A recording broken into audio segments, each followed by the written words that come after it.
O ito mga kabunyog ano ito? Sumagot na ang OSG din yan ng UP College of Law. O, siya ang siya ang ating Solicitor General at sinagot niya.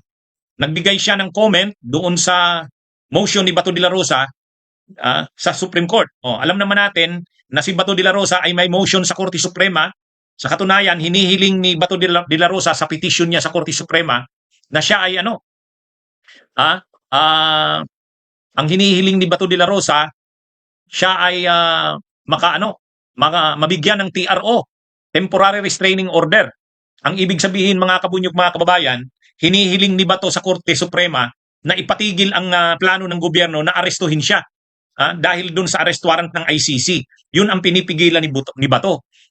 Ang gusto ni Bato, TRO, ibig sabihin wag siyang aarestuhin at isusurrender sa ICC o sa Interpol, katulad ng ginawa kay Duterte. Yun ang gustong mangyari ni Bato de la Rosa, TRO, Temporary Restraining Order. Kaya lang, ang totoo, hindi naman pinagbigyan ng Korte Suprema ang hiling ni Bato na TRO. Kaya nga tumakas na siya doon sa Senado Kasi hindi na pagbigyan yung TRO niya, delikado, aarestuhin na siya. Aarestuhin na siya. Kasi kung ayaw ng Korte Suprema na arestuhin siya, maglalabas ang Korte Suprema ng TRO. Ang problema, hindi naglabas. Hindi naglabas. Bagamat, pinapa-comment ng Korte Suprema ang gobyerno, yung mga respondents na officials ng gobyerno. Pinapa-comment. Pero hindi naglabas ng TRO ang Korte Suprema. So ngayon, kahapon nag-file na ng comment ang OSG. Binasa natin yung comment ng OSG. Ang galing. Ang galing talaga nito ni Soljen Berberabi.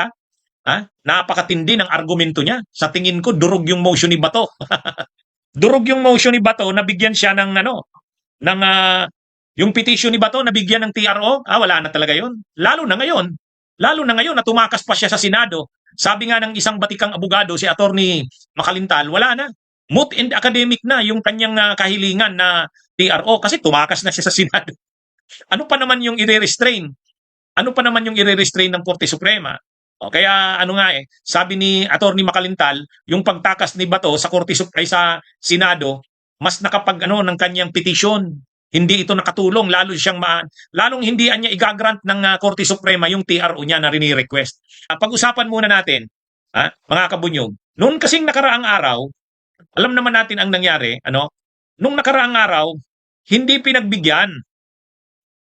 Ito, mga kabunyog, habang nakakulong si Bato sa Senado noong isang araw, tuwang-tuwa na sana sila, di ba? Tuwang-tuwa na sana sila kasi naagaw na nila yung liderato ng Senado. Tuwang-tuwa na sila doon, di ba? Si Cayetano na ang Senate President. Tapos yung bantay pa doon na USAA, si Aplasca, ka-classmate ni Bato sa PMA. So ang plano nila Bato, kasi lumitaw na si Bato de la Rosa. Ang plano nila Bato de la Rosa, habang nandun siya sa Senado, hindi siya aalis sa Senado, hihintayin nila yung TRO ng Korte Suprema.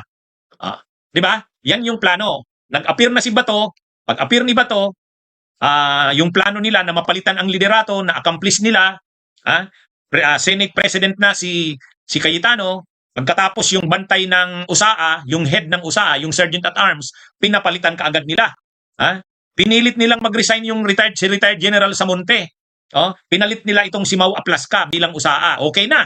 So ang plano ni Bato, habang wala pa ang TRO ng Korte Suprema, doon lang siya sa Senado. At pinangakuan naman siya ni Cayetano ng protective custody. Kapag lumabas yung TRO ng Korte Suprema, hindi na siya kailangang magtago. Hindi na rin kailangan ang protective custody kasi may TRO na Ang problema mga kabunyog, noong May 13 mismo, lumabas yung TRO. Lumabas yung desisyon ng Korte Suprema. Ito, no TRO for Bato de la Rosa, Supreme Court. Yan yung problema ni Bato nung isang araw. Kaya, bakit biglang tumakas si Bato sa sa Senado? Bakit biglang nagkaroon ng putukan doon na yun pala'y gawa-gawa lang? Bakit biglang nagdrama yung mga senador na kakampi ni Bato na akala mo under attack sila? Kasi nga, nung araw mismo na yon, tandaan natin, May 13, hapon ng araw na yon, naglabas ng desisyon ang Korte Suprema.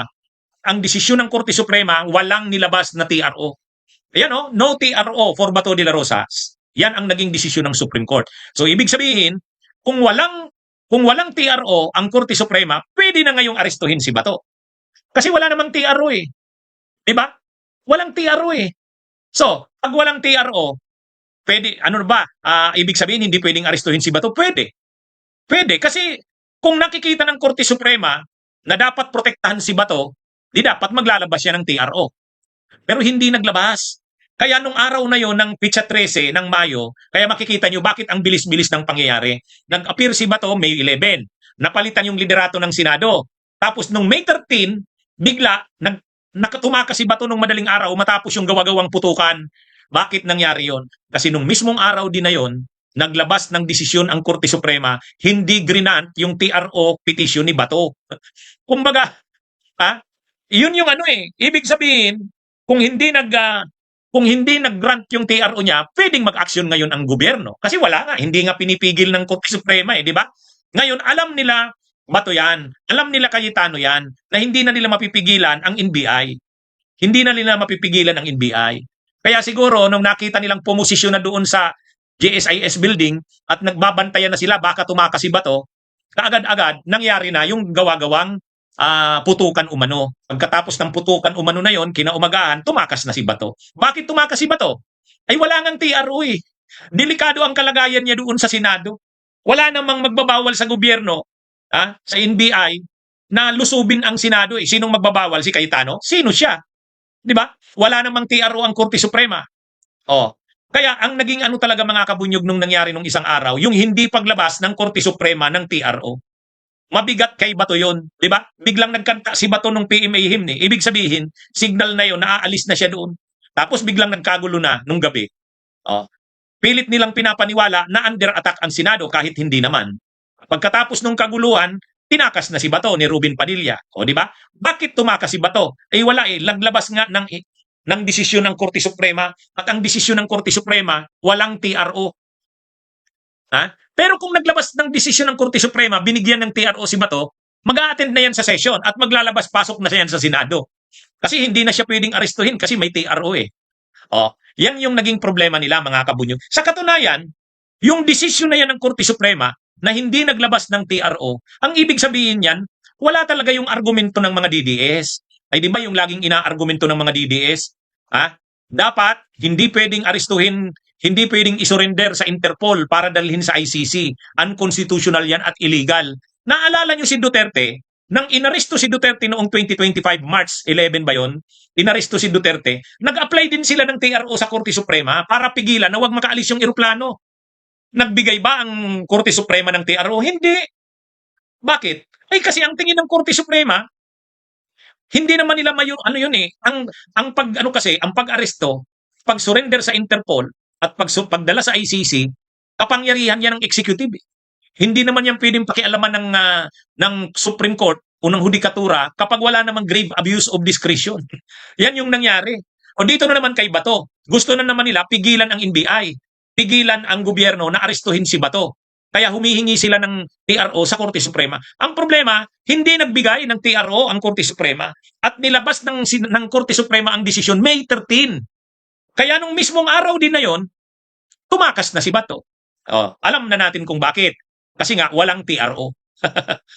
Kaya dyan palang mga kabunyog, makikita mo na talagang yung argumento nila, yung mga sinasabi nilang hindi tayo paaalipin sa mga banyaga, hindi tayo papayag na si Bato de la Rosa ay maaresto ng dayuhang hindi natin isusurrender si Bato de la Rosa kasi sa dayuhang korte, unconstitutional, illegal yan. Hindi.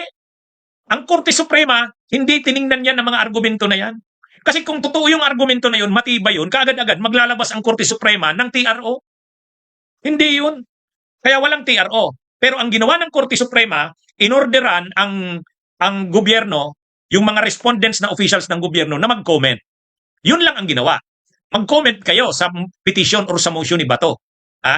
Mag-comment kayo. So binigyan sila ng 72 hours. Kaya kahapon, May 17, nag-submit na ngayon ang Solgen, kasi ang Solicitor General na ang tumayong abogado, mga kabunyog. Ang Solicitor General na ang tumayong abogado ng lahat ng mga opisyal ng gobyerno na nirereklamo ni Bato. So nag-submit kahapon ng comment. Kasi within 72 hours yun eh. Nag-comment ang Solgen, mga kabunyog, ito na. Ito na yung comment ng Solgen. Ayan. Ito na yung comment ng Solgen. Ayan mga kabunyog. OSG tells EC ICC arrest versus Bato can be enforced. Yan yung pinaka-argumento mga kabunyog. Yan ang pinaka-argumento ng Solicitor General. Si Darlene Berberabi ang Solgen ngayon, nag-file siya ng comment at sabi ni Solgen Berberabi sa Korte Suprema, yung warrant of arrest ng ICC laban kay Bato ay pwedeng i-enforce. Hindi na kinakailangan ng warrant of arrest galing sa lokal na korte. Kasi yan yung yung laging binabanggit ni Alan Peter Cayetano eh. Sabi ni Alan Peter Cayetano, hindi kami papayag na arestuhin si Bato gamit ang warrant of arrest ng ICC. Papayag lang daw sila kung ang gagamitin ay lokal na korte na warrant. Yan yung argumento nila Cayetano at saka ng mga DDS na walang bisa ang warrant of arrest ng ICC dahil hindi na tayo member. Pero ang argumento ni Solgen Berberabe sa final niyang comment, mga kabunyog, ICC arrest versus Bato can be enforced. Ibig sabihin, hindi na kinakailangan pa ng warrant ng lokal na korte.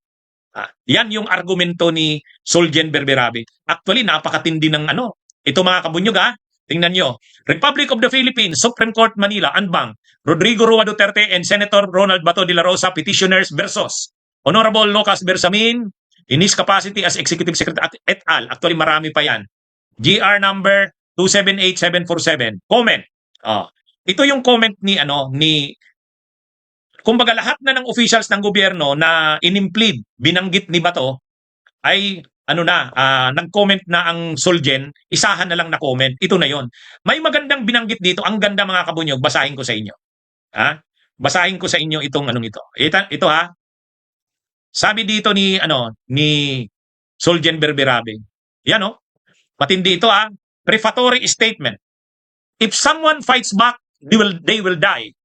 If nobody fights back, we will make them fight back. Produce blood. Instill fear.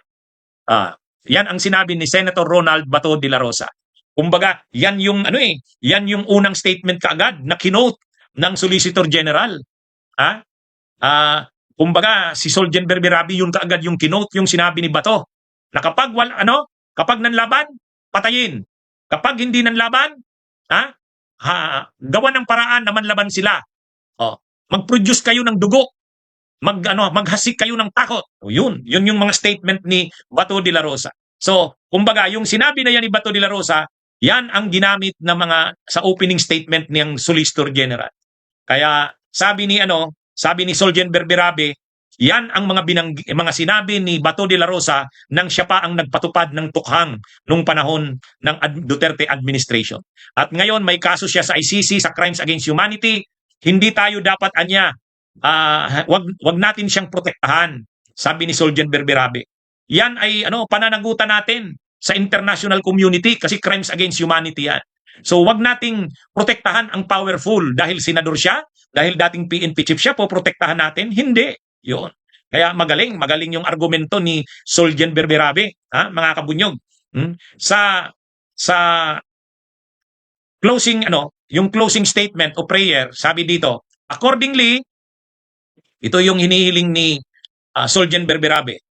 Accordingly, the respondents pray that the Honorable Court deny the instant urgent manifestation with omnibus motion dated May 11, 2026 and extremely urgent supplemental manifestation with motion dated May 11, 2026 for utter lack of merit. So, ibig sabihin, ang hinihiling ng Solicitor General, i-deny ng Korte Suprema yung hinihiling ni Bato na TRO. At binasa ko mga kabunyog, magaling talaga. Kumbaga, ang sinasabi ni Solgen Berberabe doon sa sinabmit niya sa Korte Suprema, ipakita natin sa mundo na hindi tayo nagpoprotekta ng akusado, lalo pat ang krimen na yan ay krimen laban sa sangkatauhan. Ipakita natin sa buong mundo na hindi ibig sabihin na dati kang PNP chief, na ngayon ay senador ka na, ay powerful ka na at hindi ka na pwedeng isailalim sa paglilitis o pagpapanagot sa krimen mo. Anyway, due process naman yan, idadaan ka sa paglilitis eh. So, napakaganda ng argumento mga kabunyog ni Solgen Berberabe. Kaya ang sabi ni Soljen Berberabe, yung ating domestic law, yung Republic Act 9851 natin, nakalagay doon na may option ang gobyerno kung isusurrender o i-extradite. So, dahil mayroong option doon na pwede namang isurrender, hindi na dadaan sa lokal na korte, pwede yun. Yan yung sinasabi ni Soljen Berberabe na yung ginawa kay Duterte na hindi na dadaan sa lokal na korte, pwede pa rin gawin yun. Option yan ng gobyerno kung anong gusto. Ang magdi-decide yan, presidente ng Pilipinas sa pamamagitan ng DOJ. Ngayon, narinig na rin naman natin ang opinion ng Secretary of Justice. Ang stand ng Secretary of Justice, ganun din eh. Hindi naman kailangan dumaan sa lokal na korte. Pwedeng dumaan sa lokal na korte. Pwede ring hindi. Yun yung surrender na sinasabi. Nakalagay yan sa Republic Act 9851. Yan din yung sinasabi ni Soljen Berberabe. ICC arrest versus Bato can be enforced. Hindi kinakailangan na dumaan sa lokal na korte. Yan yung ano. Ang sinasabi kasi ni Bato, hindi, dapat dumaan sa lokal na korte. Kaya for the meantime, dapat daw mag-TRO ang Korte Suprema. Anyway, mga kabunyog, may magandang opinion, may magandang opinion mamaya, di-discuss ko, si Atty. Makalintal. Sabi ni Atty. Makalintal, sa ginawang ito ni Bato na tumakas na doon sa protective custody ng Senado, wala nang silbi yung petition niya sa Korte Suprema. Moot in the academic na yun. Kaya mga kabunyog, sabi ni, tuloy tama yun, may punto yun. Kumbaga, supervening event itong nangyaring ito. Dati kasi humihiling si Bato sa Korte Suprema na habang nandun siya sa Senado, protektado siya ng Senado, mag-issue ng TRO para hindi siya arestuhin. Yan yung ano. Ang problema ngayon, wala na siya sa Senado. Di ano pang use nung final niyang petition? Kaya yan mga kabunyog, mga kababayan. Sabi ni Atty. Makalintal, actually magaling yung argumento ni Atty. Makalintal. Talagang batikang abogado ito si Atty. Makalintal. Hindi lang ito lumalabas na election lawyer. Ito. Sabi ni Makalintal, Bato escape may render plea for TRO moot and academic. Kalalabas niya lang yan, May 17, 2026. Tama yan mga kabunyog. So sabi ni Atty. Makalintal, election lawyer ito, pero magaling na lawyer. Ang sabi niya, yung pagtakas ni Bato sa protective custody ng Senado, mas nakapasama yon sa kanyang petisyon sa Korte Suprema. Kaya yung hinihiling niya sa Korte Suprema na TRO, Temporary Restraining Order, moot and academic na yun. Moot and academic na. Bakit moot and academic? Bakit naman kailangan pa siyang protektahan ng Korte Suprema? Bakit pa kailangan maglabas ng TRO ang Korte Suprema? Wala naman na siya sa Senado. Wala naman na siya. Yung kasing motion ni Bato de la Rosa, habang nakakulong siya sa Senado, habang nandun siya sa Senado, nag-file yung abogado niya ng extremely urgent motion. 'Di ba? Kumbaga ang ginawa ng mga abogado ni Bato, habang nandun siya sa Senado, nag-file sila ng extremely urgent motion. Nabigyan siya ng TRO kasi nandun siya ngayon sa Senado, mayroon siyang protective custody. Pero pag walang TRO ang Korte Suprema, aarestuhin siya. Kaya humihingi siya ng TRO. Pero sa ngayon, nandun daw siya sa Senado, protektado siya sa ngayon. Kaya lang, bigla siyang tumakas. Bigla siyang umalis. So sabi ni Atty. Makalintal, wala na yung request for TRO. Moot in the academic na yun. Tumakas na siya sa Senado eh. Kumbaga nagkaroon na ng supervening event. May responsibilidad ngayon yung mga abogado niya na ipaalam sa Korte Suprema na wala na siya sa Senado. Ibig sabihin, mas napasama si Bato sa pagtakas niya sa Senado. Bakit mas napasama? Kasi pwedeng yung kanyang petition sa Korte Suprema na TRO, moot and academic na. Ibig sabihin, useless na. Bakit pa natin pag-uusapan yan? Parang sa parte ng Korte Suprema, ang dali na lang na i-dismiss yung petition or yung motion ni Bato. Kasi moot and academic eh. Moot and academic. Bakit pa natin i-resolve yan? Bakit pa nating pagdidiskusyonan yan? Wala naman ang saysay ang TRO kasi tumakas na si Bato de la Rosa sa Senado.